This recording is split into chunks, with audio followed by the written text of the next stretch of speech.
Imagine this. Yeah. A country's legislature, right? Yeah. The engine that's supposed to drive progress, and it's just stalled. Completely stopped. Yeah. Budgets, really important reforms, Yeah. big national decisions, everything just hanging there. It's a pretty unsettling picture. It is. And that's exactly what we're diving into today. Somalia's federal parliament. It recently failed to meet quorum for 3 days running.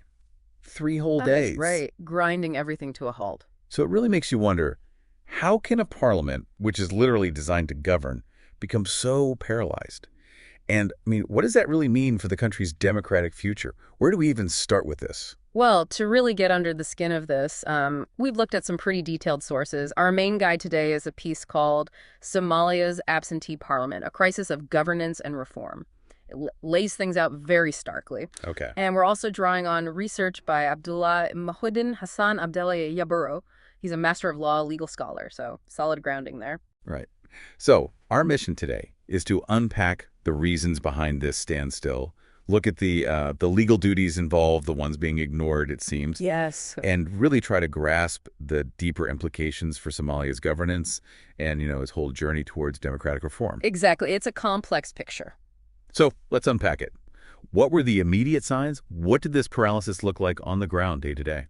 Well, the immediate picture is simple, but pretty shocking. For 3 consecutive days, the parliament just couldn't convene, couldn't get started. What? They simply didn't have enough members present. You need a minimum quorum to hold an official session, and they didn't have it. Just not enough people showed up to work. For 3 days. That's it. A complete shutdown of legislative activity. That's incredible. Such a basic thing. Yeah. And our sources mention a detail that seems particularly, galling. Many MPs were apparently abroad, places like Nairobi, Istanbul. That's what's reported, yes. And seemingly not for official reasons. Right. Just away. While the parliament can't even meet. What kind of message does that send? Well, beyond the message, there's a very real financial cost here. These absent MPs. They're still drawing their salaries and allowances. Still getting paid. Oh, yes. Roughly $6,000 per month per MP. And that's coming straight from public funds. Wow. $6,000 a month while not attending sessions that are failing because of absence. Exactly. So it's not just about, missing a meeting. It really shows how this kind of apathy can literally drain public money. Yeah. The very system meant to serve the people becomes this financial burden instead. It connects financial accountability directly to democratic function, you see. That's a sharp relief, definitely. Yeah. So talking about accountability, what are the actual rules? What should these MPs be doing according to the rule book? The legal basis is actually very clear. The Somali Provisional Constitution binds MPs to uphold national duties, serve the public interest. That's the foundation. Okay, the broad principle, but anything more specific about attendance? Yes, absolutely. And this is where it gets really interesting, legally speaking. Article 59 of the Constitution, it's explicit. Go on.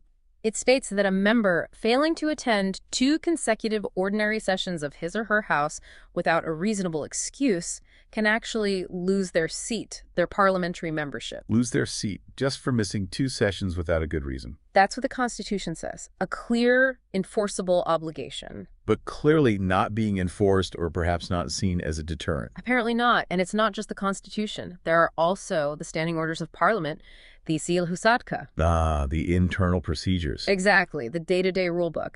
They also require MPs to get formal leave if they're going to be absent, and they allow for disciplinary action if MPs don't follow the rules. So multiple layers of rules being broken here. Precisely. When you put it together, this ongoing absenteeism, especially when critical work needs doing, is a clear violation of both the Constitution and the Parliament's own procedures.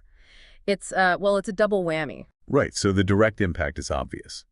Nothing gets done, public money is wasted, rules are ignored. But this must be damaging bigger efforts too, right? Like, I'm thinking about the move towards a proper one-person, one-vote system. Absolutely. That's a crucial point.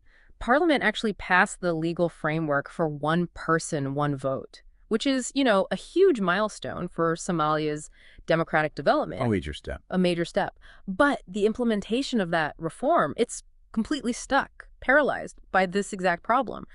Consistent absenteeism, failure to meet quorum. You can't move forward if you can't even meet. Okay, so the absenteeism itself is blocking progress. Yes, but there's another layer. Our sources point out that some of these absent MPs have actually opposed the one-person, one-vote system before. Right. They might prefer the older indirect systems, maybe based on clans. So potential political maneuvering